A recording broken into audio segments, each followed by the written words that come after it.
Бәріңе сәлем достар, сіздермен мәңгілік футбол арнасы. Сіздер үшін соңғы футбол жаңалықтарын жинадық және онымен бөлісуге дайынбыз. Бізге қолдау көрсету үшін лайк басып, каналға жазылғандарыңыз жеткілікті.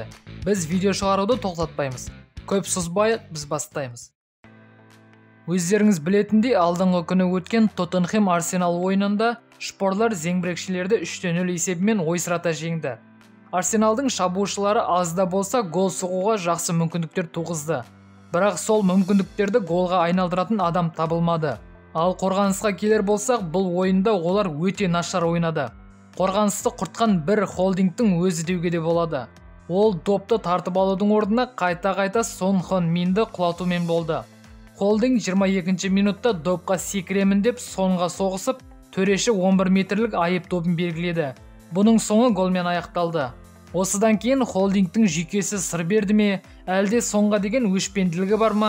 Әйтеуір 26 минутта Сонға жібермей жабысып алып сары қағаз алды.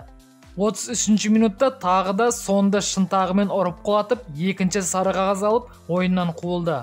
Осы ойыннан кейін Арсенал басшылығы құрамды жас талантты ойыншылармен күшейтуге нықтап кіріскен секілді. Лондондықтардың көзі Сан-Паулоның 19 жасар вингері Маркиньосқа түсті. Маркиньос осы маусымда 15 матчта 3 голды және бір нәтижелік пасты өз қанжығасына байлаған екен. 19 жастағы Маркиньостың Сан-Пауломен қазіргі келісімі 2024 жылдың жазына дейін жарамды. Трансфер маркет порталы ойыншының құнын 7 миллион еуроға бағалап отыр.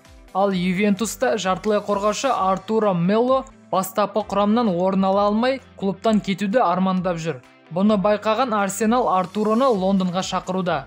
25 жастағы бразилиялық осы маусымда 31 ойын өткізіп, тек бір нәтижелік пас берген екен. Ойыншының туриндіктермен 2025 жылға дейін жарамды келісімшарты бар. Арсенал бразилиялықпен командасын күшейткісі келсе, Ювентусқа 20 миллион еуро төлеуі керек. Зеңбірекшілердің Фейенорд клубында жалға ойнап жүрген 22 жастағы ойыншысы Рейс Нельсон Арсеналға қайта оралғысы келеді. Бұған бас бапкер Микел Артетта да қарсы емес секілді. Айта кетейік, оған Англияның көптеген клубтары қызығушылық танытып отыр. Манчестер Юнайтед болса, осы маусымда мүлдем жолдары болмай келеді. Трансфер нарығын жарып, кез келген шабуылшыны тоқтатады деп 87 миллион еуроға сатып алған Харри Магуайр осы жазда клубтан кетеді деп жатыр. Өткен маусымда белгіленген бас бапкер Ральф Рагник Юнайтедпен бірінші ойыннан кейін-ақ жанкүйерлердің жаңбырша жауған хейтінің астында қалып, клубтан қуылайын деп жатыр. АПЛ кестесінде Манчестер Юнайтед үздік үштікке де, төрттікке де кіре алмай 6-шы орында қалды. Клуб басшылығы команданы келесі маусымда құтқарады деген үмітпен Эрик Тен Хагты клубқа шақырып отыр. Ал ол болса команданың барлық трансферлерін өзім бақылаймын деген талап қойды. Амал жоқ, клуб басшылығы жаттықтырушының бұнысына көнеді. Кейбір басылымдардың хабарлауынша Манчестер Юнайтедте жаздағы трансферге деп жинаған аздаған 120 миллион еуросы бар. Бұл ақша құрамды толықтай күшейтуге жетпейді. Алғылары келіп отырған Де Йонгтың өзінде Барса кемінде 70 миллион еуро сұрап отыр. Де Йонгтың Барсадан кеткісі жоқ. Оған Манчестер Юнайтедтің ұсынысы мүлдем ұнап отырған жоқ. Ал Барсаға бәрібір. Олар жазға барынша көбірек ақша жинап қалумен әлек. Егер Манчестер алмаса, кезекте ПСЖ тұр. Олар жас талантты командаларына қосуға қарсы емес. Бірақ Манчестер Юнайтедке Де Йонгты қалай болса да алу керек. Бұл трансферді Эрик Тен Хагтың өзі қалап отыр. Эрик Тен Хаг трансферге үлкен жоспар құрып отырған секілді.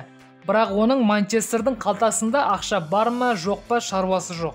Осы жазы Манчестер Юнайтедтен Пол Погба да Лингардта кетеді. Енді Криштиану Роналдудың өзі де Манчестер Юнайтедтен кеткісі келіп жүр деген өсек аяңдар естіліп жатыр. Манчестер Юнайтед келесі жылда Чемпиондар лигасында ойнайтын мүмкіндіктен айырылды. Клубтың әлі Европа лигасында ойнайтын-ойнамайтыны белгісіз. Алда Кристал Пэласке қарсы ойын бар. Содан кейін бәрі белгілі болады. Ал Роналдуға бұл ұнамай қалған секілді. Бірақ Тен Хаг Роналдудың командада қалғанын қалайды. Бапкер Роналдумен кездесіп, оның ойын өзгертіп көруге тырысатын болады. Командада жағдайдың нашар болғаны соншалық, бейсенбі күні өткен Манчестер Юнайтедтің жаттығуында екі ойыншы бір-бірімен төбелесіп, жедел түрде жаттығуды аяқтауға тура келді. Кіммен кім нені бөлсе алмай қалғаны белгісіз. Бірақ шудың үлкен болғанына қарағанда төбелес майда шүйдеден шықпаған секілді. Естіген болсаңыздар, Францияның Париж қаласында қарт қақпашы мен жас қақпашының арасында бірінші нөмірге талас болып жатыр. Егер білмесеңіздер, мен Донарума мен Навастың мәселесін айтып отырмын. 23 жастағы 2 метрлік қақпашы Парижде 99 нөмірде өнер көрсетуден шаршап, бірінші нөмірді алғысы келіп отыр. Ол алдағы күндері берген сұхбатында: "Мен Навасты үлкен ретінде сыйлаймын, бірақ клуб шешім қабылдады. Клубта кімнің бірінші нөмір болатыны белгілі", деп Навастың кететінін икемдеп айтқысы келді. Ал кеше Почеттино мырза Донаруманың сөзі үшін жауап беруге тырысты. Оның тәжірибесі үлкен, ол командаға керек деген болатын. Бірақ Донаруманың айтқаны дұрыс. Командада екі мықты қақпашының болуы керек емес. Себебі екеуі де бірінші нөмірге таласып отыр. Ал клубтан қайсысы кетеді деген сұрақ қойсақ, Навастың кететіні анық. Егер 23 жастағы талантты сатып, 35 жастағы Навасты алып қалар болса, енді бұл ақмақтық.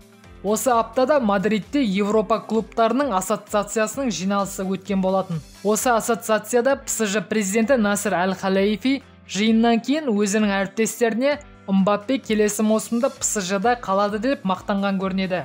Бір қызығы, Мбаппенің өзі де Мадридке президентпен бірге ұшып келді. Әл-Халаифи мырзаның сенімділігіне қарамастан, Мбаппе әлі ешкіммен келісімшартқа отырған жоқ. Барселона болса өткен жылы Атлетико Мадридке жалға берілген 31 жастағы Антуан Гризманды қайтаруға ниеті жоқ. Олар француздың орнына Левандовскиді алғылары келіп отыр. Бірақ поляктың Бавариямен 2023 жылдың жазына дейін жарамды келісімшарты бар. Левандовскидің өзі әлі екі ойлы болып жүрген секілді. Ал Бавария президенті Герберт Хайнер Левандовскидің клубтан кетпейтіндігін кесіп айтты. Гризманның Барсамен 2024 жылға дейін келісімшарты бар. Оның трансферлік нарықтағы құны 50 миллион евроны құрайды. Гризман осы маусымда Атлетико Мадридті айтарлықтай жақсы нәтижелер көрсеткен жоқ. Осыған қарап, Гризман үшін мадридтіктер 50 миллион евро төлеп сатып алулары екіталай. Достар, бүгінгі жаңалықтар осымен тәмам. Егер видео көңілдеріңізден шықса, лайк басып отырыңыздар. Алда болатын трансферлер жайлы өз ойларыңыз болса, комментте жазсаңыздар болады. Мен міндетті түрде оқитын боламын. Олай болса, сау саламатта болыңыздар, келесі кездескенше.